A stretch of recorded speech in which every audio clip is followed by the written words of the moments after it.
president says there's a crisis, asked for $4.5 billion. The Democrats said it's fake, it's contrived, it's manufactured, it's not a real crisis. Then the real crisis gets even worse. What do the Democrats do? They blame the President of the United States, and they blame the hardworking people who work for Mr. McAleenan on the border. When everyone knows what has to be done, everyone knows this. Got to fix the asylum law, got to fix the Flores decision, you got to build a border security wall. And frankly, what would also help is if folks on the left will quit saying some of the crazy things they're saying that I think incentivize more people to come and create this crisis that everyone acknowledged a long, long time ago except Democrats in Congress. I want to welcome our witness today, Secretary McAleenan. Thank him for his service to our nation at DHS, both during the Obama administration and the Trump administration. There's been a lot of talk from Democrats on this committee about the border crisis, and I hope that Secretary McAleenan will offer some facts and real perspective learned from his years of serving our country and helping secure our border. Last week, this committee held a hearing entitled Kids in Cages.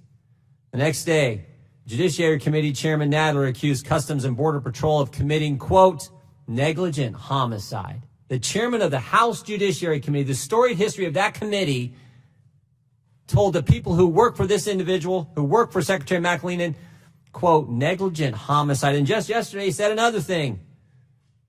Said CBP was engaged in torture. This rhetoric is wrong. It's despicable and does nothing to fix the problem. After months of calling this a fake crisis, Democrats have now changed their tune. Make no mistake, the Democrats have only changed their tune because the facts simply cannot be ignored anymore. In fiscal year 2019, more than 688,000 illegal aliens, including nearly 133,000 in May 2019 alone, were apprehended between ports of entry along the southwest border, an increase of approximately 80,000 just since October of 2018. And while historically most immigrants were single adult males, 72% of all border enforcement actions in the last month were related to unaccompanied alien children and family units. So what do Democrats do when they have to acknowledge a problem that doesn't align with their politics? They look for someone to blame. Who else but the President of the United States and the hardworking men and women who work tirelessly every day trying to secure our border? The comments from Democrats in Congress, I think, only serve to demean the public service of our brave Border Patrol employees and, frankly, and this is important, to spark unnecessary outrage. Think about what we've heard from them. Abolish ICE. Abolish DHS. The entire department. Walls are immoral, the Speaker of the House said, even though there's a wall in her state. Non-citizens should be able to vote. Taxpayers should finance health care for all illegals. Concentration camps. They've called detention facilities concentration camps. Earlier this week, self-proclaimed member of Antifa showed up at an ICE detention center outside of Seattle, set cars on fire, and attempted to burn down the building. In his written manifesto, this Antifa member wrote that he felt it was necessary to take action against these, quote, concentration camps. Not one single so-called cage has been constructed by the Trump administration. Not one.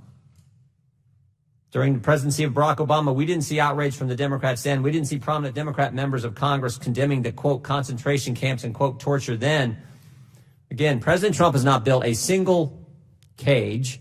The cages you see in the news and on Twitter were constructed by President Obama's administration. In fact, the only thing the Trump administration has used chain link fence for is one temporary facility through which immigrants pass when they initially come and they're getting screened. The detention facilities that the Trump administration built are all air-conditioned, have fresh water, and supplies and folks trained to administer health care and those supplies. You would never know that and listen to the Democrats. After months of the administration highlighting the crisis at the border and making urgent calls for more funding, it wasn't until just before July 4th that House Democrats finally agreed to pass the $4.6 billion emergency border funding bill to provide some resources needed at the border. And despite the size and scope of the crisis, some Democrats still choose not to support this bill, choosing instead to play politics with the border rather than work on the solutions that we all know need to happen. Fabricating stories of cruelty and besmirching the hardworking civil servants protecting the border and providing humanitarian assistance does nothing to help solve the problem. Putting a Band-Aid over the border crisis does not fix the root causes. Democrats are serious. If they're serious about solving the border crisis, they must address, as I said before, the Florida Settlement Agreement, asylum loopholes, and the other laws and court decisions that incentivize aliens to make the dangerous journey to the United States. Most of all, they must stop obstructing the border security wall. This is one of the greatest challenges of our time, and frankly, it's getting worse by the day. I look forward to hearing from Secretary McAleenan, and as always, we stand ready to work with our Democrat colleagues to address the root causes, the real causes of this crisis at the southern border. Mr. Chairman, I yield back. Thank you very much.